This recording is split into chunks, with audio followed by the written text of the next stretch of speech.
जानवरों को खिलाते हैं, फिर जानवरों को मारते हैं खाने के लिए, क्योंकि प्रोटीन वहां से मिलता है। लेकिन जानवर को प्रोटीन कहाँ से मिलता है?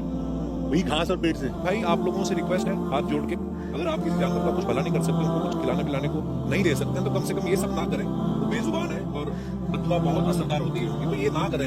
मैं आपको कोशिश करूंगा बताने के लिए कि आज की साइंस ये कहती है कि हमारे जिस्म में हमको प्रोटीन की जरूरत है, कम से कम 23 अमीनो एसिड की जरूरत है। यही 23 में से 8 अमीनो एसिड हमारे जिस्म में नहीं बनते। उसके लिए फर्ज है कि ये हमारे खाने में हमें ये अमीनो एसिड मिलना चाहिए। कोई भी शाकाहारी, कोई भी भाजी पाला नहीं है जिसमें आटों के आटो अमीनो एसिड मौजूद है। फ्लैश में, गोश्त में आटो अमीनो एसिड मौजूद है। इसे साइंस कहती है कंप्लीट प्रोटीन, कंप्लीट फूड। आज साइंस ये कहती है कि फ्लैश फूड में, गोश्त में प्रोटीन है, नियासिन है, विटामिन B1 है। इससे सेहत अच्छी बनती है। और आज आप देखेंगे जो जानवर जो शाकाहारी होते हैं, जो सिर्फ भाजी पाला खाते हैं, भेड़, बकरी, गाय, आप देखेंगे इन जानवरों के दांत इनके चपटे हैं, उनके पास हर्बीवोरस सेट ऑफ टीथ है। ये सिर्फ भाजी पाला खाते, गोश्त खा ही नहीं सकते।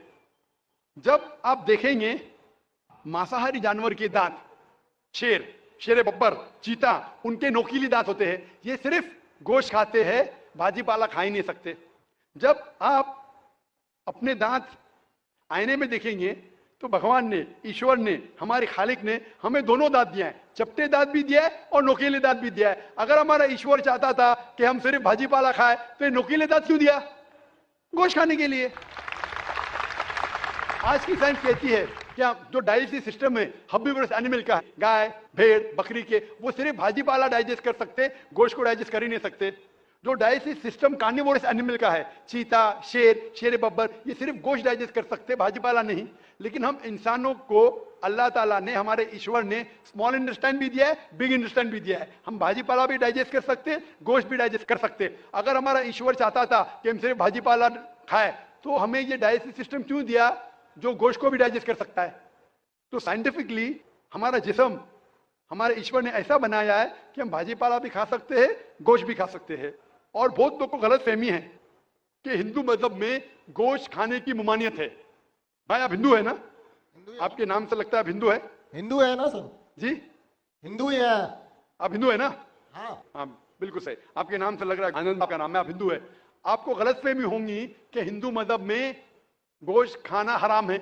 आप जब हिंदू मजहबी किताब पढ़ते हैं, आपकी मजहबी किताब में लिखा है कि गोश्त भी खा सकते हैं, मांस भी खा सकते हैं और बीफ भी खा सकते हैं, गाय का गोश्त भी खा सकते हैं। आप जब पढ़ेंगे मनुस्मृति चैप्टर नंबर 5, अध्याय नंबर 5, श्लोका नंबर 30 में लिखा है कि अगर खाने वाले जानवर, अगर खाने वाले मखलूक उस चीज को खाती है जो खाने वाले जानवर है, तो आप कोई गुनाह नहीं कर रहे, क्योंकि ईश्वर ने कुछ मखलूक को बनाया है खाने के लिए और कुछ मखलूक को खा जाने के लिए। Some to eat and some to be eaten.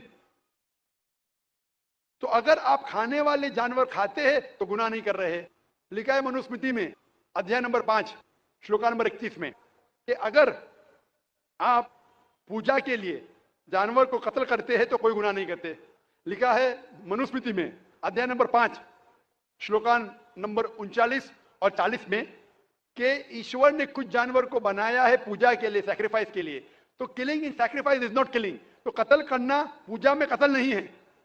तो मनुस्मृति के मुताबिक आप गोश्त खा सकते हैं। फिर आप जब मुताला करेंगे महाभारत का, महाभारत में अनुशासन पर्व में अध्याय नंबर 88 में युधिष्ठिर, पांडव के 5 भाई थे, आपने युधिष्ठिर का नाम तो सुना होगा। युधिष्ठिर जो पांडव के 5 भाई थे, युधिष्ठिर पांडव में सबसे बड़ा भाई था। वो पूछता है भीष्म से कि हम यज्ञ में, पूजा में क्या खाना दें ताकि हमारे परदादा खुश होंगे। तो भीष्म कहता है अगर हम यज्ञ में, पूजा में चावल, बार्ली, सेब, भाजी पाला देंगे तो हमारे परदादा 1 महीने के लिए संतुष्ट रहेंगे। अगर हम मछली देंगे तो 2 महीने के लिए, अगर गोश्त देंगे 3 महीने के लिए, अगर खरगोश देंगे तो 4 महीने के लिए, अगर बकरी देंगे तो 5 महीने के लिए, अगर सुअर देंगे तो 6 महीने के लिए, अगर परिंदा देंगे तो 7 महीने के लिए, अगर हिरन देंगे तो 8 महीने के लिए, अगर बैल देंगे तो 11 महीने के लिए, अगर गाय देंगे तो पूरे 1 साल के लिए हमारे परदादा संतुष्ट रहेंगे।